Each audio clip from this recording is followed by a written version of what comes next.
Right, now leading our bulletin this hour, Joburg Mayor Mpho Phalatse has filed urgent papers to block an extraordinary Joburg Council sitting.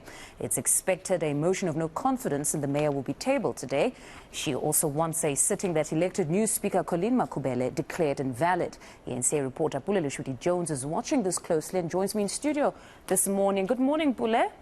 What a way to start the morning. A very interesting way to start the morning. Yeah. Actually, there are 5 items on the agenda for today's extraordinary sitting, but Sure. it seems one has really grabbed the attention. It's the one around the motion of no confidence. Talk to us about what the minority parties are saying is really the issue with the leadership of Mpho Phalatse. So essentially what we understand is that within the items are supposed to be reports that are tabled, supposed to be programs that look into accessing funds to service delivery.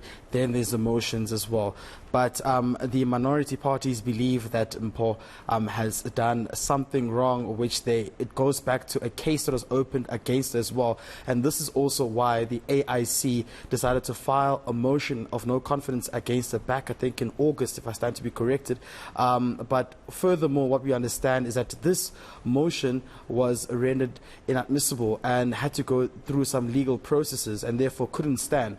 But the problem now is that yesterday there was a program committee meeting.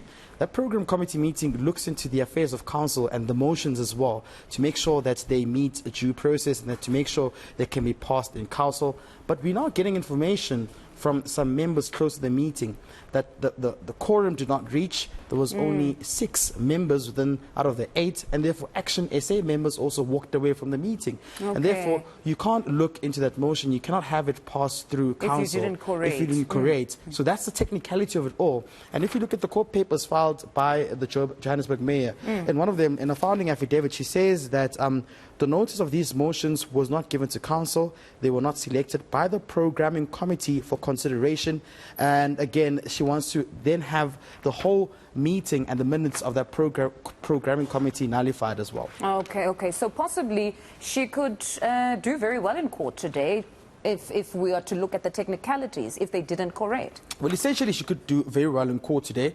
It means that, again, the multi-party coalition government has bought time for itself again, because when you look at the numbers, the Patriotic Alliance is still, saying that they're still going with the ANC, with COPE, with Al-Jamar, and that's the reason why today there was supposed to be a council session, because had they went into this council sitting and a motion being passed, we would have seen the Johannesburg mayor Mpho Phalatse being booted out on the basis of numbers being against the multi-party coalition government. But I suppose the clarity was needed, because many were thinking she's just prolonging the inevitable. Yeah. But actually here there is a legitimate technicality, at least according to her papers, that they didn't correct. The programming committee did not fully sit to actually hear these motions before they were set. So clearly it's not as we think, that she wants to hold on to leadership.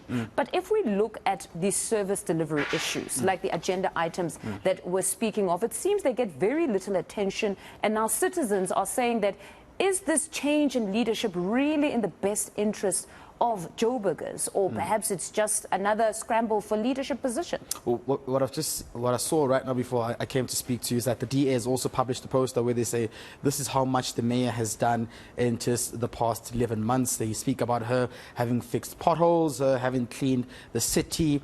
But yesterday I focused on the metros, such as Tshwane, Kuruleni and Johannesburg. When you speak to residents, they're quite upset about this political infighting that's happening in council when most areas are still not serviced properly. I mean, you speak about El Dorado Park as well, which has seen a lot of crimes and of course gang fightings happening there. You speak about Soweto as well, residents who are complaining about electricity and the continuous power cuts that are not in schedule with load shedding. So it goes to beg that there's still issues on the ground which residents believe haven't been resorted by the multi-party government, and they believe that they should continue in council and service delivery be prioritized. All right, Pule, we'll catch up a bit later on with you, because I understand that the minority political parties are still going ahead with that sitting no matter what. Definitely. I confirmed the speaker to say they will go ahead until the court judgment which is handed down today. All right, then we'll catch up with you a bit later on to get the latest coming out of the Joburg Council. That's reporter Pule Letshwiti-Jones for us.